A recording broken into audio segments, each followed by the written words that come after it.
नमस्कार, मनी गुरु की इस खास पेशकश में आप सभी का स्वागत है। मैं हूं Swati Raina. Income tax department ने आईटीआर फाइल करने की आखिरी तारीख बढ़ा दी है। मतलब अब आप 31 जुलाई की जगह 15 सितंबर तक अपना इनकम टैक्स रिटर्न फाइल कर सकते हैं। दरअसल इस बार आईटीआर फॉर्म में कई बदलाव किए गए हैं, जिसकी तैयारी के लिए आईटी डिपार्टमेंट को थोड़ा और टाइम चाहिए। तो ऐसे में पहली बार बिना किसी गुजारिश के ही सरकार ने 45 दिनों का एक्सटेंशन दे दिया है। तो अब इससे क्या क्या बदलेगा इस बार और किन किन को राहत मिली है, ये आज के हमारे खास शो में जानेंगे। और आईटीआर भरने से पहले क्या रखें ध्यान, किन गलतियों से बचे, इस पर रहने वाला है खास फोकस। हमारे साथ हैं दो खास एक्सपर्ट्स, उनका परिचय करा देते हैं। टैक्स बडी के फाउंडर सुजीत बांगर और टैक्स कनेक्ट एडवाइजरी के पार्टनर विवेक जालान हमारे साथ हैं। सुजीत जी और विवेक जी दोनों का बहुत स्वागत है आज मनी गुरु में हमारे इस खास शो में शामिल होने के लिए। तो ये एक अनएक्सपेक्टेड सरप्राइज सा आ गया तमाम नौकरी पेशा लोगों के लिए कि आईटी डिपार्टमेंट ने खुद ही बोल दिया, वो भी लास्ट तारीख से बहुत ही पहले, कि 31 जुलाई नहीं, अब आपको 45 दिन की और हम एक्सटेंशन देंगे। पहले मैं आपसे जानना चाहती हूँ सुजीत जी, क्या वजह है ये, और ये किन किन के लिए मोहलत दी गई है, किन को खुश होने की जरूरत है, किन को और एक्स्ट्रा टाइम मिला है? आपने सही बोला कि ये जल्दी ही एक्सटेंशन की नोटिफिकेशन आई है। पहले हम बोलते थे देर आए दुरुस्त आए, अभी जल्दी आए और दुरुस्त आए। तो ये बहुत अच्छी चीज है कि अगर एक्सटेंशन लाना है तो जल्दी लाओ। लास्ट मोमेंट एक्सटेंशन का फायदा ज्यादा नहीं होता, तो ये वेलकम स्टेप है। और सेकंडली, आपका जो क्वेश्चन है किन किन लोगों के लिए लागू है, तो 31 जुलाई का रिटर्न फाइलिंग का डेडलाइन जिन लोगों के लिए लागू था, इंडिविजुअल्स और जिनका ऑडिट करने की जरूरत नहीं है, वो जो करदाता होते हैं, उनका जो फाइलिंग 31 जुलाई का जो डेट था, वो डेट अभी 15 सितंबर तक गया है ब्लैंकेटली। ओके, तो ये रहा उन लोगों के लिए जिनको 31 जुलाई तक भरना था अपना आईटीआर। तो विवेक जी, मतलब जो जिन खातों का ऑडिट होता है उनमें बेसिकली कोई बदलाव नहीं, क्योंकि थोड़ा कंफ्यूजन था। जिनको 31 अक्टूबर तक अपना टैक्स फाइल करना होता है, जो ऑडिट के दायरे में आते हैं, उनके टाइमलाइन में कोई चेंज नहीं है। ये जो सैलरीड नौकरी पेशा है, जो 31 जुलाई जिनकी स्पेशली डेट है, उनके लिए थोड़ी रियायत है। Are we right?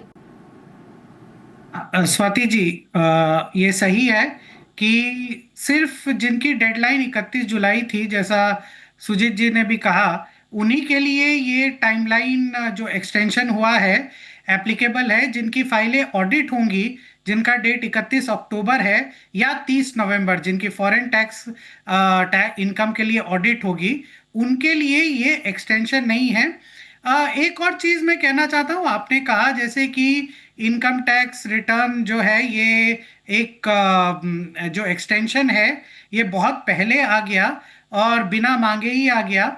उसके लिए मैं कहना चाहता हूँ कि इस बार एक्सपेक्टेड था, क्योंकि इनकम टैक्स रिटर्न की जो यूटिलिटी है वो अभी तक भी बाहर नहीं हुई है। और एक गुजरात हाई कोर्ट का जजमेंट था गुजरात टैक्स चेम्बर्स के केस में, जिसमें हाई कोर्ट ने और पंजाब हाई कोर्ट ने भी कहा था कि इनकम टैक्स की रिटर्नें अगर अप्रैल के पहले नहीं आती है तो आपको डेट एक्सटेंड करनी चाहिए। तो उसी हाई कोर्ट के जजमेंट के हिसाब से हमें लग रहा है ये एक्सटेंशन इतनी पहले आ गया है। तो ये हमने समझा कि किन के लिए है आईटीआर की नई डेडलाइन और किन्हें ये एक्स्ट्रा 45 डेज की मोहलत मिली है। 15 सितंबर 2025 तक अब आप आईटीआर फाइल कर सकते हैं। बेसिकली जो नौकरी पेशा सैलरीड इंडिविजुअल्स हैं, उनके लिए ये अच्छी खबर।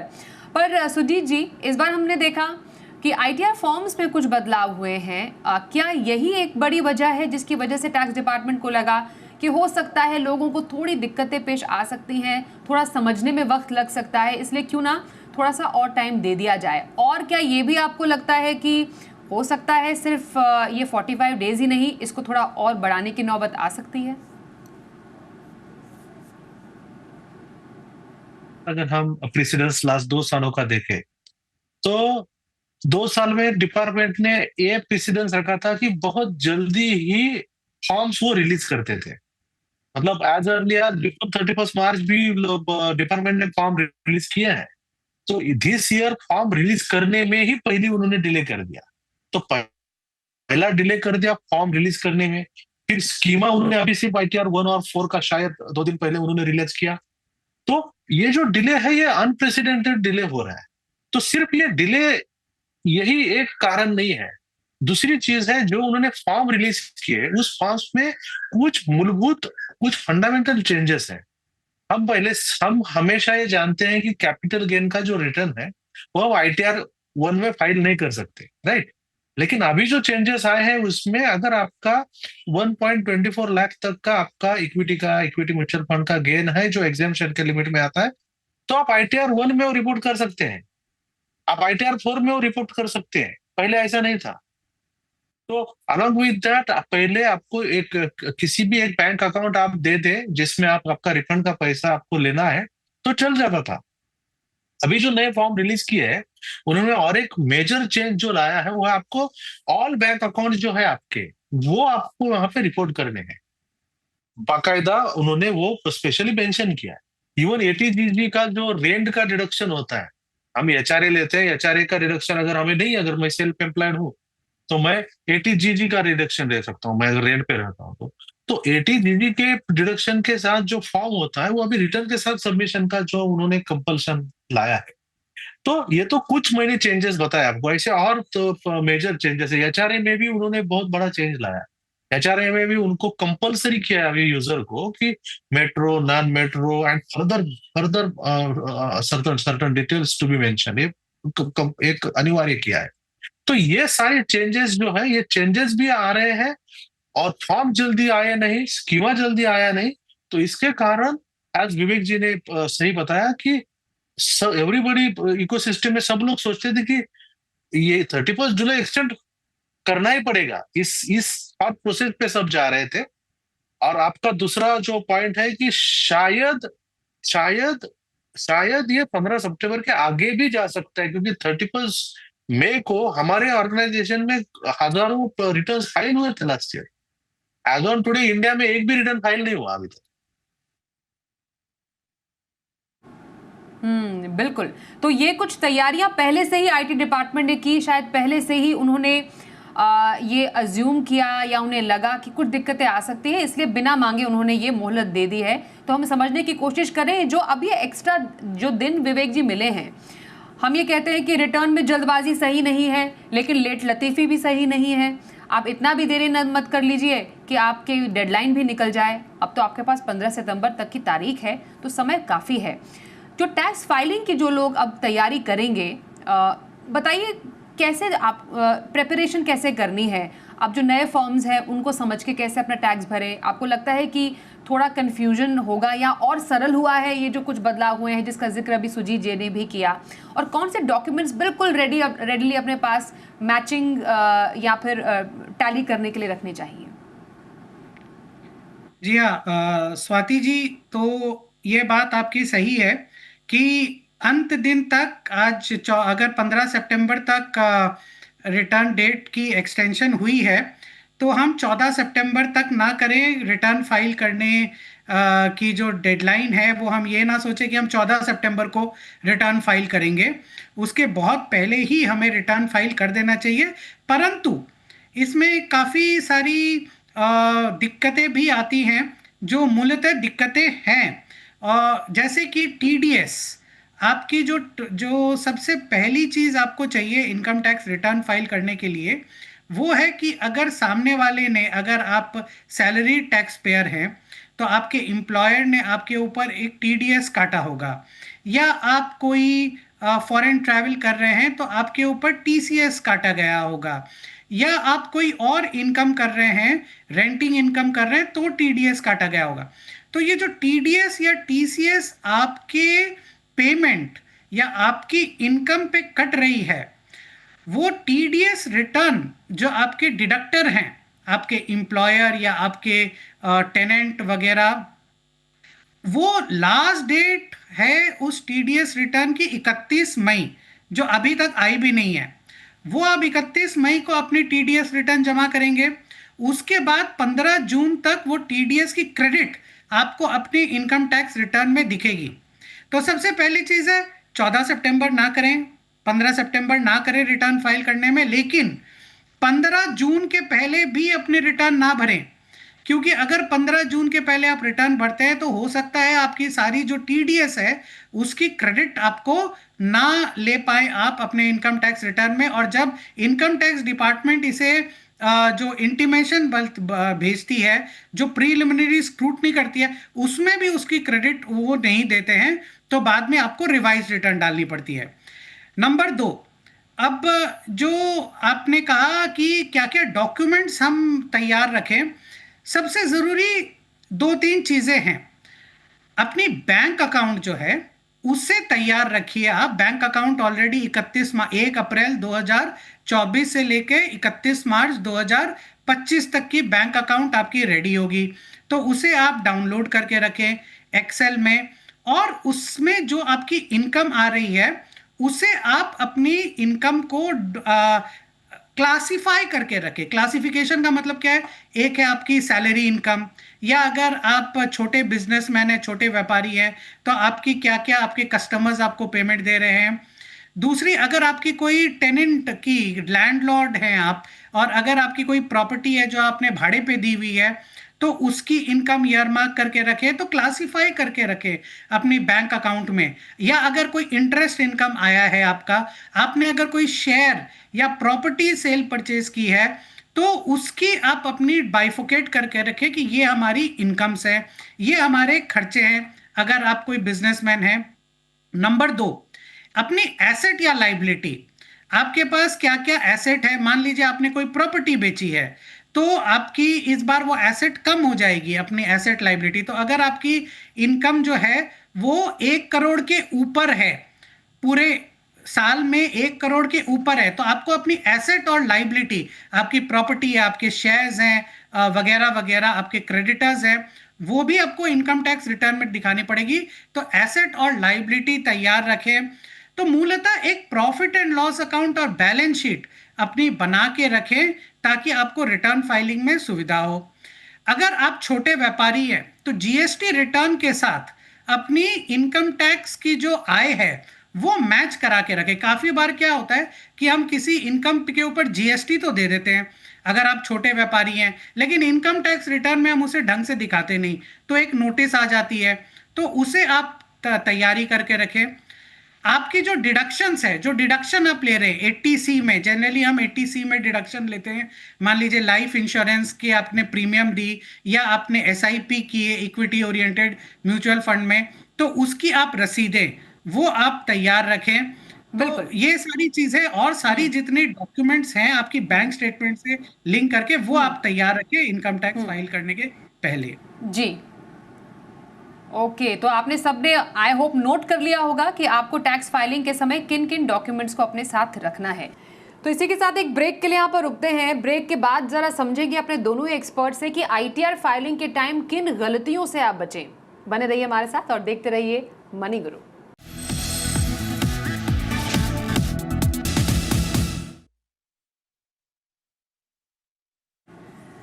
चलिए, आईटीआर फाइलिंग के तमाम बारीकियां हम समझ रहे हैं। विवेक जालान हमारे साथ है, उनसे ज़रा समझते हैं कि कौन सी ऐसी यूजुअली मिस्टेक्स हो जाती है रिटर्न फाइल करने से पहले, जिसको बहुत ही ध्यान से आपको अवॉइड करना चाहिए, जिसके बाद कहीं फाइन की नौबत ना आ जाए।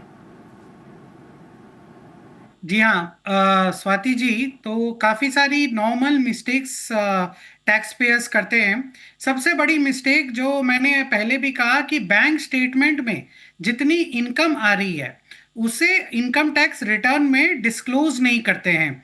मान लीजिए आपकी कोई इंटरेस्ट इनकम आई बैंक की, और वो आपके सैलरी इनकम, जनरली मूलतः लोग सोचते हैं कि सैलरी इनकम में फॉर्म 16 में जो हमारी आ रही है वही डिस्क्लोज कर दो, लेकिन बैंक की इंटरेस्ट भी मान लीजिए आपकी 50,000 की इंटरेस्ट है, वो अगर आप डिस्क्लोज नहीं करते हैं तो वो ऑटोमेटिकली स्क्रूटनी में पड़ेगी और आपको इनकम टैक्स डिपार्टमेंट की नोटिस आएगी।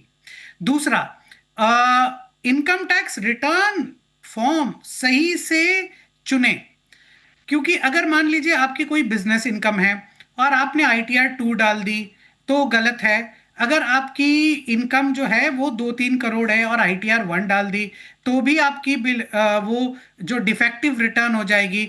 तो इनकम टैक्स रिटर्न वो सही रिटर्न आप देखें और सही रिटर्न ही डालें, नहीं तो वो डिफेक्टिव रिटर्न हो जाएगी।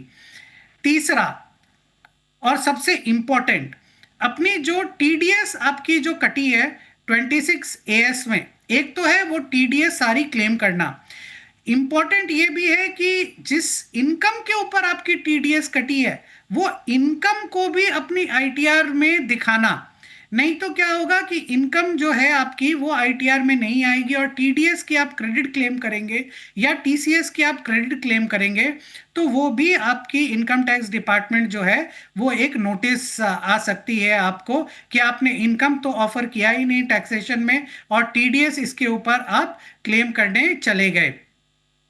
चौथा, काफी बार अगर जो छोटे व्यापारी है हमारे वो क्या करते हैं कि इनकम टैक्स जीएसटी रिटर्न जो डालते हैं उस पे जीएसटी दे देते हैं, लेकिन इनकम टैक्स रिटर्न में इनकम माइनस एक्सपेंडिचर तो नेट ऑफ करके वो दिखा देते हैं, तो जीएसटी रिटर्न और इनकम टैक्स रिटर्न दोनों में मिसमैच हो जाता है, तो उसमें भी नोटिस आ जाती है।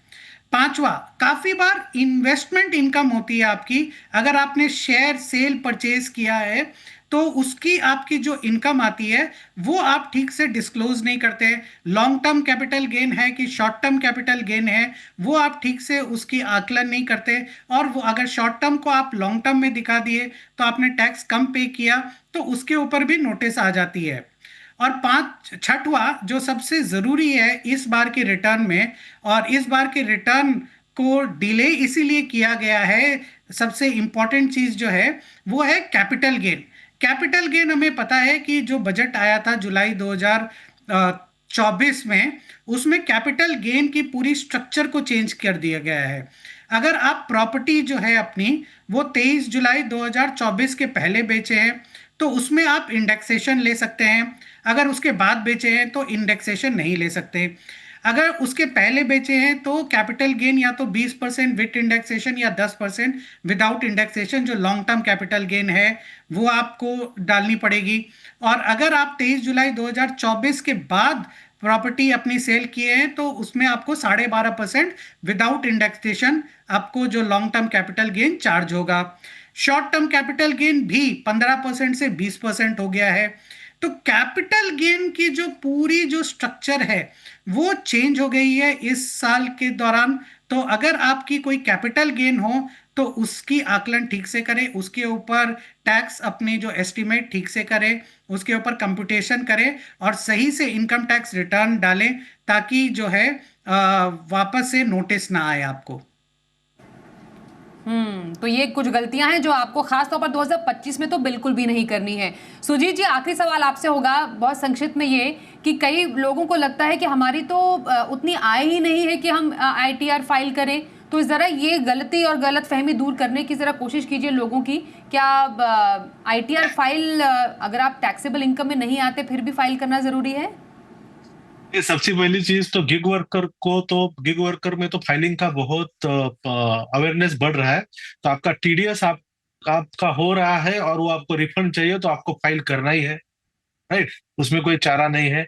ऑल्सो आपको वीजा के लिए, बैंक के लोन के लिए आपको return of income as a proof देना पड़ता है, तो उसके लिए आपको फाइल रिटर्न ऑफ इनकम करना ही है। लेकिन सबसे इंपॉर्टेंट चीज जो मैं बोलना चाहता हूँ वो ये है कि एक मिसकंसेप्शन है लोगों के मन में कि 5 लाख तक पहले बोलते थे कि रिटर्न फाइल की जरूरत नहीं है, अभी 12 लाख के लिमिट के बाद एक मिसकंसेप्शन आ रहा है 12 लाख तक रिटर्न फाइल करने की जरूरत नहीं होगी। तो आपका अगर इनकम थोड़ा भी बेसिक एग्जामिनेशन लिमिट से क्रॉस हो रहा है तो आपको रिटर्न तो कंपलसरी फाइल करना ही है। आप रिबेट ले लो, टैक्स 0 आ जाएगा, बट रिटर्न फाइल करना ही है। तो ये दोनों सिनेरियो में, सेकंड सिनेरियो में कंपलसरी है, आगे एग्जामिनेशन लिमिट के आगे है तो आपको रिटर्न फाइल करना ही है। लेकिन आपका अगर टीडीएस हुआ है तो रिफंड के लिए फाइल करो, अदरवाइज आप इनकम अर्न करने हो तो रिटर्न मैं तो सजेस्ट करता हूँ फाइल करने में क्या हर्ज है, वो तो अपना एक वैलिड प्रूफ होता है कि मैंने इतना इनकम अर्न किया है। It is matter of pride also, एक प्राइड मोमेंट भी होता है, तो इसलिए इनकम टैक्स रिटर्न फाइल करना चाहिए अगर एग्जामिनेशन लिमिट के नीचे है तो भी। जी, तो ये आप सबने समझ लिया कि आप एग्जामिनेशन लिमिट से कम भी हैं फिर भी आपको आईटी फाइल जरूर करना चाहिए और किन गलतियों से बचे ये भी समझा हमने। सुजीत जी और विवेक जी, हमारे आज के इस खास शो में शामिल होने के लिए आप दोनों का करेंगे बहुत धन्यवाद। एक छोटे से ब्रेक के लिए रुकते हैं, खबरें जारी रहेंगी, देखते रहिए जी बिजनेस।